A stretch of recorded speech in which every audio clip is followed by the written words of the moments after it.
નમસ્કાર ખેડૂત ભાઈઓ. હું છું ચિંટુ ભોરણિયા, એગ્રીકલ્ચર બાયોટેકનોલોજીસ્ટ. આજે આપણે વાત કરવા જઈ રહ્યા છીએ એક બહુ ચર્ચામાં રહેલા વિષય પર, હાઇડ્રોપોનિક ખેતી વિશે.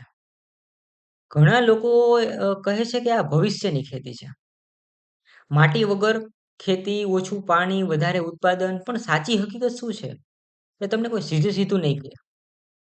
સૌથી પહેલા આપણે વાત કરીએ હકીકત અને માર્કેટિંગ વચ્ચેના ફરકની. માર્કેટમાં તમને બતાવવામાં આવે છે કે હાઇડ્રોપોનિક બહુ સરળ છે, બધું ઓટોમેટિક છે. ઓછા સમયમાં 10 ગણું ઉત્પાદન પણ મળી જશે. પણ વાસ્તવમાં એવું નથી. હાઇડ્રોપોનિકમાં દરરોજ પીએચ અને ઇસી ચેક કરવું પડે છે. એક નાની ભૂલ ભારે પડી શકે છે. ઉદાહરણ તરીકે આપણે જોઈએ કે પીએચ 6.5 થી વધીને 7.5 થઈ જાય તો પ્લાન્ટને ન્યુટ્રિયન્ટ મળતા જ નથી. બહારથી તમને પાક લીલો દેખાશે પણ અંદરથી વૃદ્ધિ અટકી જશે. આ વસ્તુ ઘણા નવા ખેડૂતને સમજાતી નથી. હવે એક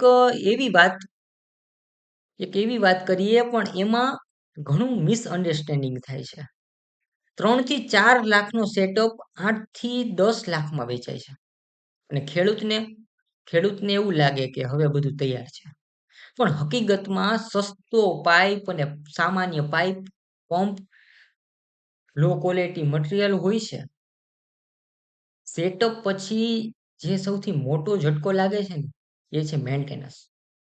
પાણીની ક્વોલિટી જો ખરાબ હોય, ખાસ કરીને બોરવેલમાં ટીડીએસ વધારે હોય, તો આખી સિસ્ટમ પર અસર પડે.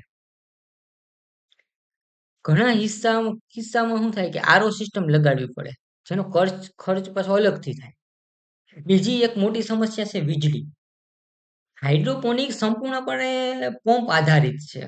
જો 2 થી 3 કલાક લાઇટ બંધ રહે ને તો રૂટ સુધી પાણી અને ઓક્સિજન પહોંચતું બંધ થઈ જાય. એક ખેડૂતનું ઉદાહરણ આપું તમને. એક દિવસ રાત્રે લાઇટ ગઈ અને સવાર સુધી પંપ બંધ રહ્યો.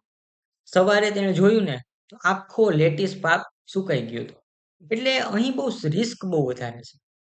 રોગની વાત કરીએ ને તો માટીમાં એક છોડ બીમાર થાય તો બાજુના છોડ બચી પણ જાય. હાઇડ્રોપોનિક્સમાં બધું જોડાયેલું છે. એક છોડમાં રૂટ રોટ આવ્યો એટલે આખી સિસ્ટમમાં ફેલાઈ જાય. આ કારણથી ઘણા ખેડૂતો 1 કે 2 સાયકલ પછી હાઇડ્રોપોનિક છોડીને પાછા માટીની ખેતીમાં આવી જાય છે. હવે સૌથી મહત્વની વાત છે વેચાણ. લોકો માને છે કે હાઇડ્રોપોનિક શાકભાજી એટલે મોંઘું વેચાશે. પણ હકીકતમાં મંડીઓમાં તમને સામાન્ય શાકભાજી જેટલો જ ભાવ મળે છે. યાદ રાખજો. એક ખેડૂત હાઇડ્રોપોનિક લેટીસ ઉગાડે છે, પણ ગ્રાહકને ખબર જ નથી કે એમાં શું ફરક છે. તો એ 20 ના બદલે 40 કેમ આપશે? હોટલ અને રેસ્ટોરન્ટ સાથે કામ કરવું પડે છે. પણ ત્યાં સતત એકસરખી ક્વોલિટી આપવી પડે છે. એકવાર સપ્લાયમાં ગડબડ થાય તો ઓર્ડર બંધ થઈ જશે. ઘણા ખેડૂતો અહીં સૌથી મોટી એક ભૂલ કરે છે. તેઓ પહેલા સેટઅપ કરે પછી માર્કેટ શોધે છે. જ્યારે સાચી હકીકત એ છે કે પહેલા માર્કેટ બનાવવી અને પછી ઉત્પાદન કરવાનું. હવે અંતમાં હું તમને એક સીધી વાત કહી દઉં. હાઇડ્રોપોનિક ખરાબ નથી પણ સરળ પણ નથી. જો તમે શીખવા તૈયાર છો, દરરોજ મોનિટરિંગ કરો છો અને તમારી પાસે માર્કેટ કનેક્શન છે, તો તમારે આ સારો નફો છે હાઇડ્રોપોનિક માટે. પણ જો તમે વિચારતા હો કે સેટઅપ લગાવી દઈએ અને બધું ઓટોમેટિક ચાલશે, તો એ મોટો ભ્રમ છે. હાઇડ્રોપોનિક સોનાની ખાણ પણ છે અને નુકસાનનો કોલસો પણ છે. ફરક માત્ર જ્ઞાન અને પ્લાનિંગનો છે. જો ગ્રાઉન્ડ લેવલ અને સાચી ખેતીની માહિતી જોતી હોય તો સબસ્ક્રાઇબ કરવાનું ભૂલતા નહીં. કૃષિ વેલ્યુ સાથે જોડાઈ રહેજો. કેમ કે કૃષિ વેલ્યુ એ કૃષિની વેલ્યુ દેખાડવાનો એક માધ્યમ છે. ધન્યવાદ ખેડૂત મિત્રો.